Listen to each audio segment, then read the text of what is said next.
Les arbres sont-ils importants? Le cadre de vie est-il important? Je vous en parle dans un instant au travers d'une petite promenade dans mon jardin. Mais tout de suite, bienvenue sur ma chaîne, je suis le vieux.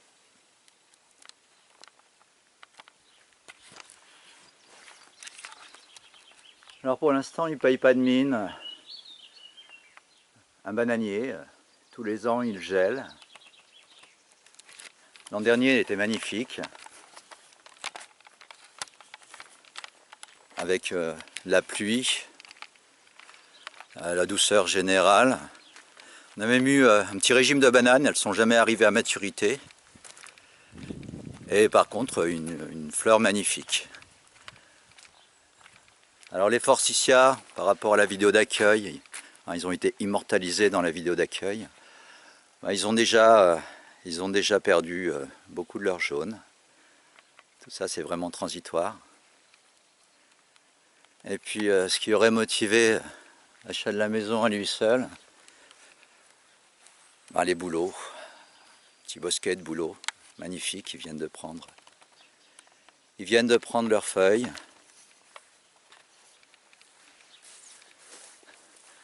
Alors ce buisson, je ne sais même pas ce que c'est. Il a été fort malade il y a quelques temps, plusieurs années. Et puis on a tenté la solution de la dernière chance. Je l'ai bien taillé. Et je ne sais pas si vous reconnaissez, là il faudrait refaire un peu la taille. Je vais tourner un petit peu autour, je vais vous le montrer.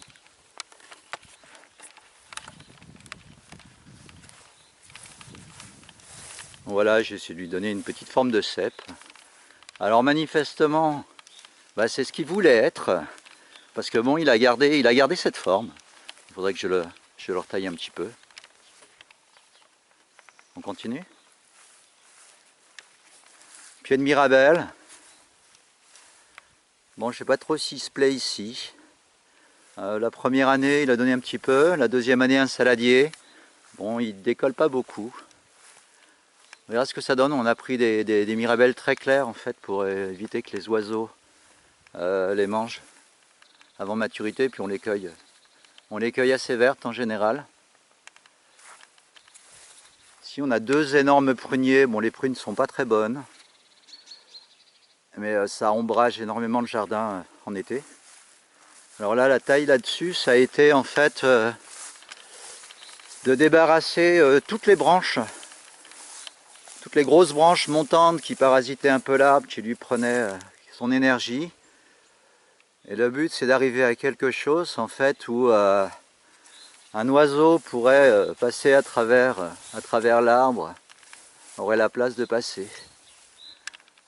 Donc j'ai pas touché en haut par contre, parce que c'est ce qui assure vraiment un gros couvert végétal et qui permet une ombre conséquente pendant l'été. Le vieux poirier, on nous a dit il faut couper les branches du haut, il faut couper les branches mortes en haut. On n'arrive pas à s'y résoudre. Nous on le trouve magnifique. Il donne encore quelques poires. Et puis en fait, été comme hiver, quand on est sur la terrasse, les branches mortes se découpent sur le ciel. Bon, c'est tout bête. On continue. Alors je vous présenterai pas tous les arbres, il y a, je sais pas quoi, on a quoi, 3000 mètres carrés de terrain.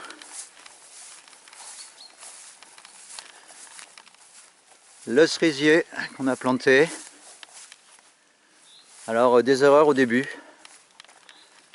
Je vais vous montrer, là il est en fleurs, c'est normal. En espérant qu'on n'aurait pas de gelée tardive. Ici il peut geler jusqu'à mi-mai quasiment.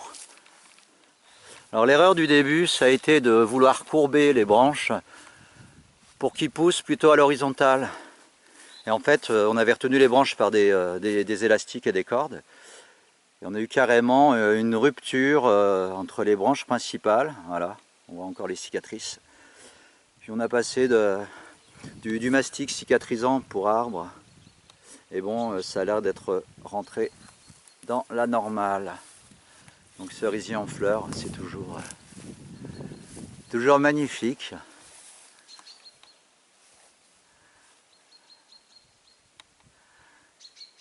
ce vieux pommier, bah, l'année dernière il a quasiment rien donné.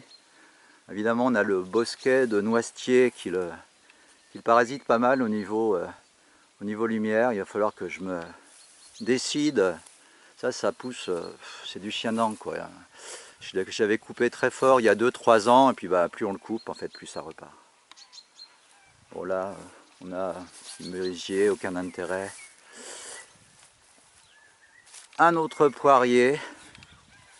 Bon bah là je pense que c'est peut-être son champ du cygne et on en avait un autre sur la propriété qu'on a coupé. Le gui commence à se mettre dessus.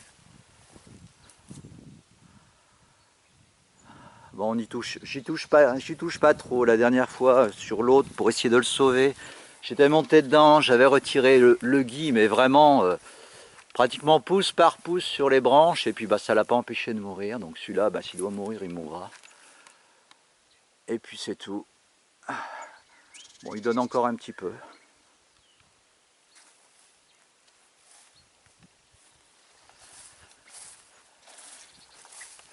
Un petit prunier également. J'ai fait la coupe pendant l'hiver. Alors j'ai essayé d'avoir quelque chose avec dégager le bas et dégager le haut également. Donc pour avoir quelque chose qui va s'étaler. Bon, j'ai massé les faits. Je ne sais pas si lui va apprécier beaucoup. On aura la réponse, hein, sachant que de toute façon les arbres ne donnent pas forcément tous les ans. Alors même chose pour celui-ci, c'était l'opération de la dernière chance. Il avait été mis à mal, une voiture avait reculé dessus. Bon, il y avait eu un feu juste à côté. Et en fait, je l'ai coupé très fort. Donc vraiment, il repart ou il repartira jamais. Et là, manifestement, on a quelques petites pousses dessus. Alors il faudra voir, sélectionner ce qui repart. Éventuellement recouper les branches. Puis on va voir ce que ça donne. Je continue. Ma femme est partie au travail. Et sa remplaçante est là. Parfait. Oui, ma belle. Alors contre la grange, on l'a refaite il y a quand 2 ans et demi. On avait dû couper très fort le camélia, parce qu'il fallait aller sur le toit. Et puis le lilas aussi à côté. Alors là, manifestement, il va falloir recommencer dans pas longtemps pour dégager tout. Et puis essayer de voir en fait, quand je taille un arbre, c'est assez bizarre.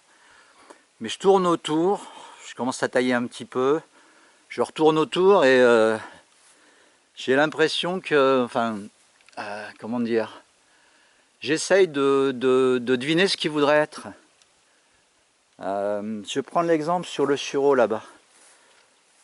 Vous savez, un sureau ici, là, faut savoir qu'à la base, ça part, il va y avoir des 10, 15 pieds à la base. Et puis le jeu, ça va être de se dire lesquels je conserve, sachant qu'on va en garder 3, 4. Lesquels je conserve. Quand je remonte après, quelle branche je conserve. Et ben là, j'essaye toujours de voir un peu parce que je me dis, mais qu'est-ce qu'il voudrait être cet arbre? Qu'est-ce qu'il voudrait être? À quoi il voudrait ressembler? Alors je tourne beaucoup autour, puis je commence à dégager, couper à la base la plupart des troncs, des ramifications qui montent, et puis je remonte, je procède comme ça. Puis j'attends de voir. Alors parfois ça va, parfois ça va pas. Je compte m'améliorer un petit peu au niveau rendu, pas rendu final, mais en fait sérénité pendant que je le fais, parce que pour l'instant je suis un peu un maniaque de la tronçonneuse et j'élague à la tronçonneuse. Bon, c'est pas une énorme tronçonneuse, hein, il y a un guide chaîne de 30-35. C'est pas énorme, mais bon, voilà, je la lance, ça semble de temps, ça fait du bruit, je mets des bouchons d'oreille. C'est moyennement zen quand même, on va dire. Donc j'envisage quand même d'acheter, je sais pas, une petite tronçonneuse sur perche électrique, quelque chose comme ça. Ça pourrait être sympa. Parce que c'est quand même... Enfin, moi je trouve que j'aime bien ce moment. Et souvent je taille un peu, je la coupe. Je tourne autour. Je tourne autour de l'arbre. Je lui demande, arbre, que veux-tu être? Alors là, celui-ci, on s'est posé des questions. Parce qu'il a déjà été élagué. Alors c'est comme un... Je crois que c'est un bouleau pleureur en fait. Les autres en fait poussent en bouquet, ils sont pas exactement pareils. Celui-là est différent. Et on s'est posé des questions récemment parce qu'à la base il y avait un gros nid de frelons, il revenait sans cesse, la base était un peu ouverte, un peu abîmée. Et c'est vraiment demandé si on n'allait pas le faire tomber. Et puis ben non, en fait, on a eu une expertise du beau-frère qui a dit non, il va aller bien, il ne tombera pas chez la voisine, en tout cas pas tout de suite. Donc on le garde, on le taille pas beaucoup, on a taillé un peu en bas. Et puis ouais, c'est là en fait, j'ai taillé ça en dernier, le sureau. J'aime bien tailler le sureau parce que c'est un petit arbre sans prétention. Et ça pousse avec beaucoup de ramifications. Voilà, alors celui-là, je ne sais pas ce qu'il donnera, mais ça a l'air de lui plaire, la taille que je lui ai faite la dernière fois. A l'air de lui plaire, elle me plaît aussi. Peut-être se lancer dans le coaching de taille des arbres. Et autant, là, vous voyez, toute cette partie-là, c'est ma femme qui se lancera, c'est plutôt la partie potagère, tout ça. Voilà, avec, dans le fond, vous voyez, il y aura une haie de framboisier. Alors ça, c'est pareil, c'est invasif. Ça pousse vraiment comme du chien-dent. Et bon, on fait des récoltes, on s'accroche des mini-sauts autour du cou, reliés par une corde, et puis on se lance dans la forêt de framboisiers. Là, c'est pas la forêt, mais ils sont tout petits, ils ont été vraiment coupés fort.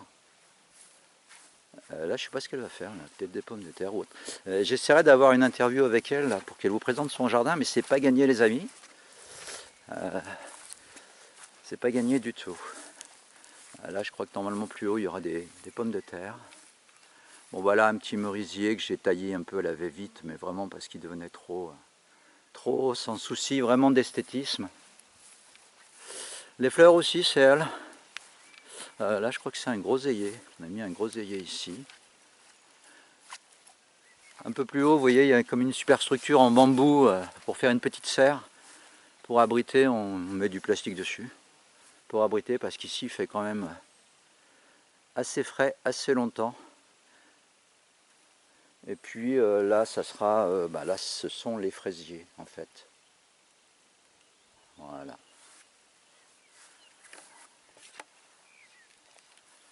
C'est calme, hein. Bon les amis, on a fait le tour, je crois. Une petite vidéo vraiment sans prétention. Il n'y aura pas besoin de montage, donc je crois que je ne vais même pas la regarder. Vous me direz ce que vous en pensez dans les commentaires.